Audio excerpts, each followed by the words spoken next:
महाविजय के बाद अब एक सवाल है, महाराष्ट्र का मुख्यमंत्री कौन? आज देवेंद्र फडणवीस ने लिखा है, बास की असली उड़ान बाकी है। सब अब बस यही जानना चाहते हैं कि वो उड़ान क्या मुख्यमंत्री पद तक उन्हें ले जाएगी या फिर 2022 में जैसे एकनाथ शिंदे के नाम ने सबको चौंका दिया था वैसा ही कोई सरप्राइज बाकी है। मां कहती है बेटा मुख्यमंत्री बनेगा। घर से बाहर आशीर्वाद देंगे, मुख्यमंत्री बनेंगे।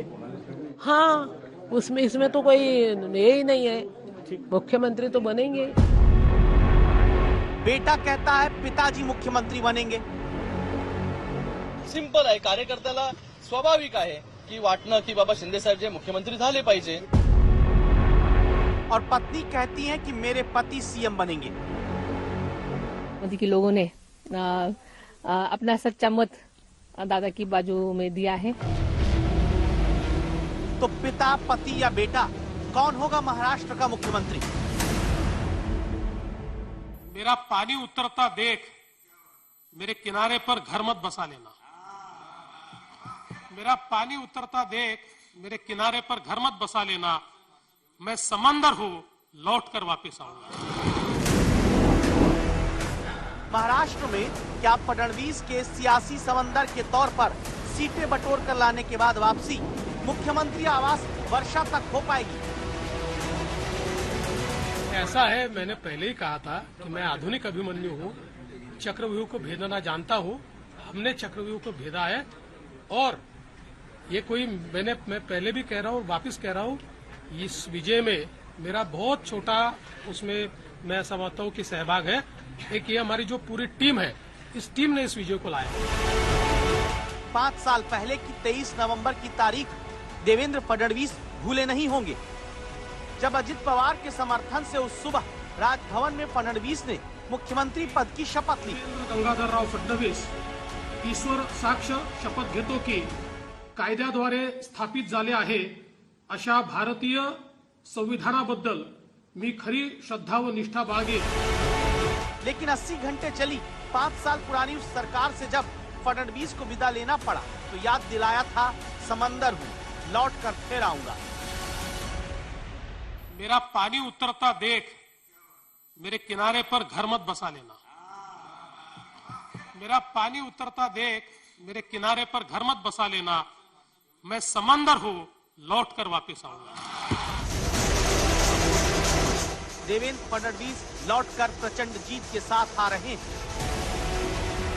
जहां 34 साल बाद महाराष्ट्र में कोई पार्टी अगर 130 के पार जा रही है तो वो बीजेपी है।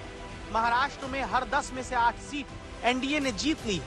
महाराष्ट्र में वो जीत मिली जहां एनडीए का औसत स्ट्राइक रेट 80%।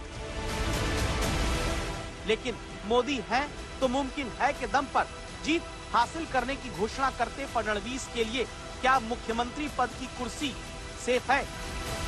सीएम पद के ऊपर कोई भी विवाद यहाँ नहीं होने वाला, क्योंकि पहले दिन से ये तय है कि चुनाव जब संपन्न होगा तो चुनाव के बाद तीनों पार्टियां मिलकर इसको तय करेगी।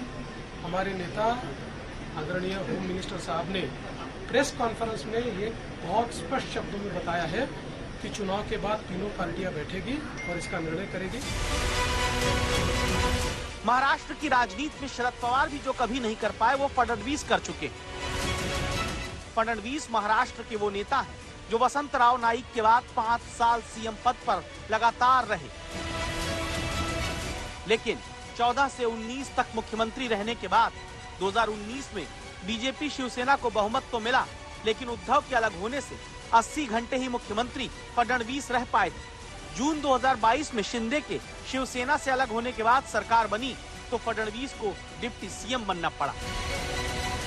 अब क्या फिर से डिप्टी से मुख्यमंत्री की कुर्सी तक देवेंद्र फडणवीस पहुंच पाएंगे?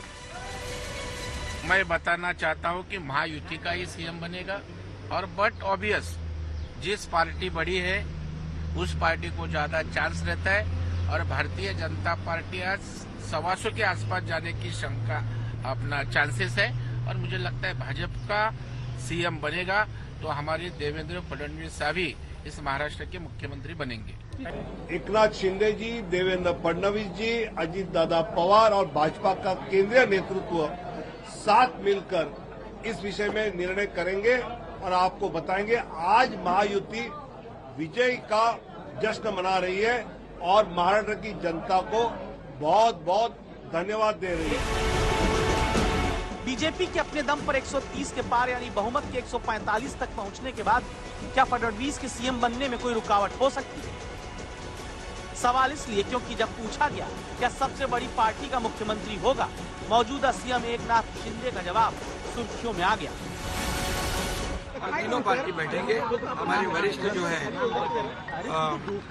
प्रधानमंत्री जी है, मोदी जी है, अमित भाई है, नड्डा जी है, और सब हमारे जो तीनों पार्टी के प्रमुख लोग हैं, हम बैठेंगे और उसके ऊपर जैसे हम चुनाव लड़े साथ में एकजुट होकर, वैसे ही उसके ऊपर भी जीत का गुलाल खेलते मौजूदा मुख्यमंत्री शिंदे लाडली बहना योजना को जीत में अहम बताते हैं। इस योजना का नाम ही मुख्यमंत्री के नाम पर है। शिंदे की पार्टी के 9 सांसद हैं जो केंद्र में बीजेपी को समर्थन करते हैं। तो क्या शिंदे भले सीटें कम पाए हों लेकिन गठबंधन में साथ हैं तो आगे भी मुख्यमंत्री वही हो सकते हैं? सवाल इसलिए क्योंकि नीतीश कुमार भी तो सीटें बीजेपी से कम लाने पर बिहार में मुख्यमंत्री बनते आ रहे हैं। हमारी तीनों पार्टियां बैठेगी। हम जैसे आपको बताते हैं, जैसे हमने सीटों का बंटवारा हुआ, हमें कोई मतभेद हमारे में नहीं थे, आज भी कोई मतभेद नहीं है। हम हमारे वरिष्ठ और हम लोग बैठकर उसके ऊपर निर्णय लेंगे। तो फिर से क्या एकनाथ शिंदे मुख्यमंत्री होंगे या फिर जैसे पिछली बार सीएम पद से डिप्टी सीएम पद पर फडणवीस को आना पड़ा, अब की बार शिंदे को आना होगा या रास्ता कुछ और निकलेगा?